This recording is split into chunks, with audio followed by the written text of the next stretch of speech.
Everyone, hello.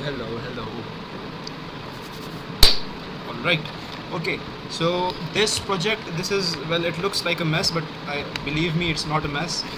It is a really simple one, a really simple project that I had made a while ago. You might have noticed it from another video of mine, the 20,000 watt, I believe, 20 kilowatt kilovolt power supply. It shouldn't be used as a power supply because that is a really high voltage, and no one should be playing with that high of a voltage anyways. This thing is really scary, like really scary. If you haven't watched that video as well, you can go and watch that real quick. It's just an introduction, a short introduction. But these two are basically the where is the camera? Achha. These two are basically the terminals which actually give out the 20 kilovolts. It is powered by a flyback transformer right here from an old TV, the ones with the bulged out backs and all, the curved screen, and then a small, the fluorescent light. 1 minute, just a minute, I might have that here as well. These bulbs. This is a fluorescent bulb, and this is the fluorescent part, yes. And then here you have, right here, you would have a small ballast. Now this circuit is basically a ballast. This one. Right? So the ballast powers the flyback, and the flyback gives me 20,000 volts. This is a really scary circuit, and hence I do not want to be any close to it. However, just for the sake of this video, we will have to plug it in. Right? Okay, just give me a second.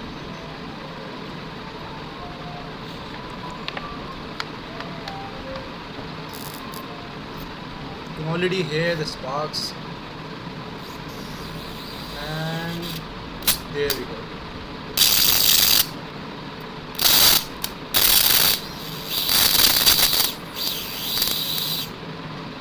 Okay, that was scary. Anyways, that as you could have imagined, that would not be good for your system and all. You should not be touching this. Okay, I have touched it a few times and I regret all of them. Okay, so this was not the point of the video. The point of the video was this thing. Alright, I have made a few prototypes of what this actually is. So this is basically what you call an electron accelerator, like a miniature version of that, yes. So basically, when I pull this plunger out, I hope I have enough strength to pull that out. Okay, when we pull that, okay, it's going back in.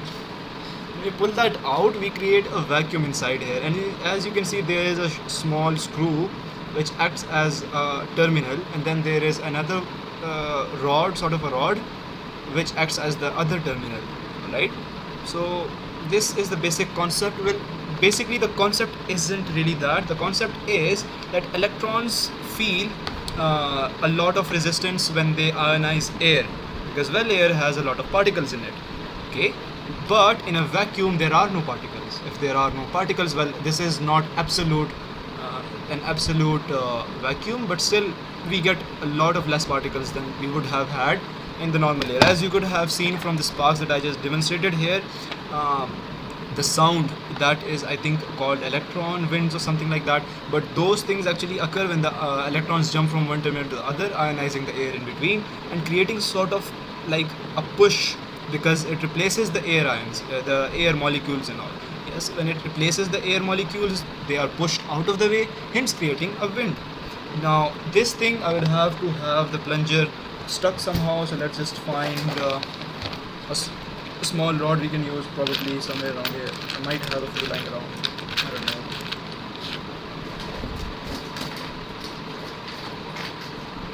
Would this work? I don't think this would fit in. Alright, maybe we can just use a screw. Alright, let me just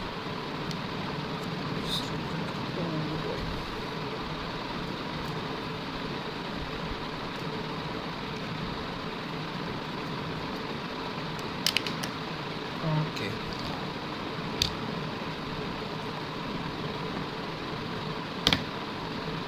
Something like this. Okay, we made the plunger get stuck here using a screw. This wasn't initially made for this screw. I had a small rod, but I think I lost it somewhere. Of course, all my projects aren't like all shelved and all. My mother usually just puts them away in a cupboard or something. So I might have lost that, but still no worries, we still have a screw with us so we can hold this together. Now there we have a vacuum. This is not such a big vacuum that we should be scared of, but still quite a vacuum, right? Now for you to see this as well, I might have to make it dark here. Anyways, just to get you the idea. Okay, another thing that I must mention is you should have a tiny spark gap here, okay, to reduce the power inside, because there is a specific, I believe, frequency that you need to achieve in order to make a visible electron pathway, okay. Anyways, we will need to make that spark gap. For now we can just plug the other side in, get rid of anything that could or will get destroyed away, and then we might be able to plug it in. I'm still very scared, so like just okay, there goes nothing.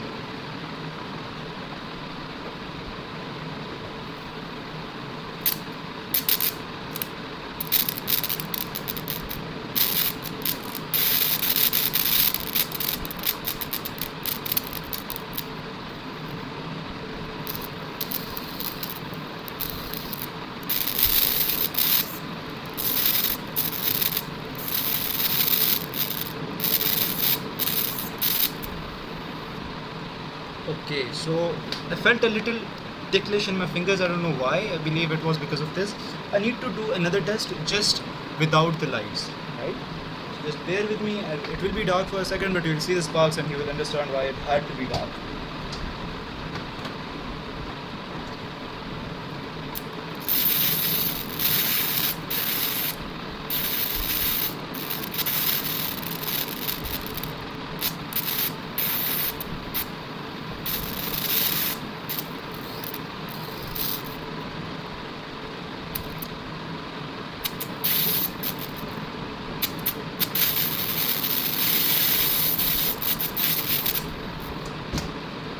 Right, then you just plug the light back in, you will get some stuff.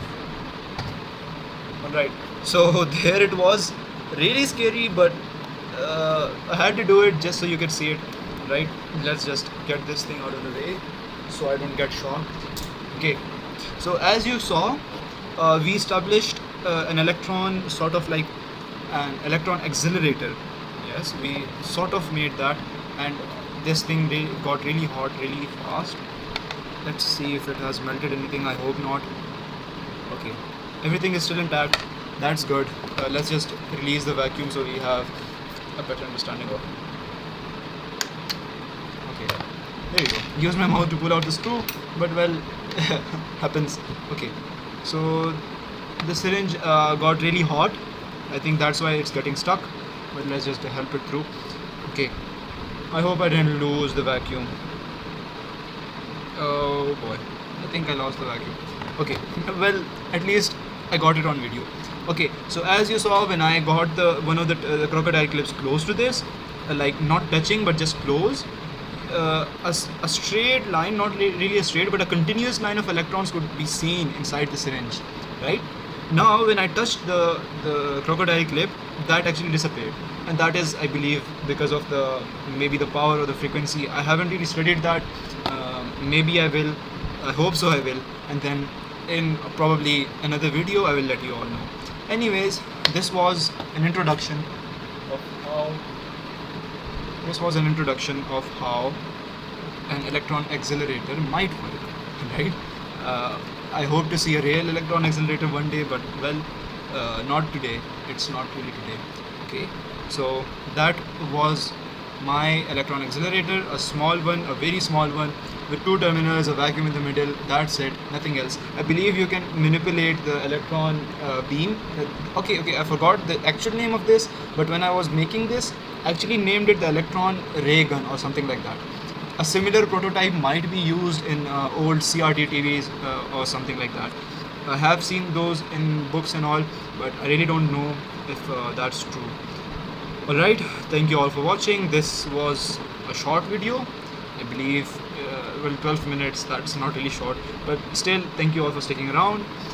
This was my attempt on an electron ray gun or something like that. Well, same stuff. Alright, thank you all for watching. Bye bye. See you in another video. Allah Hafiz. Take care.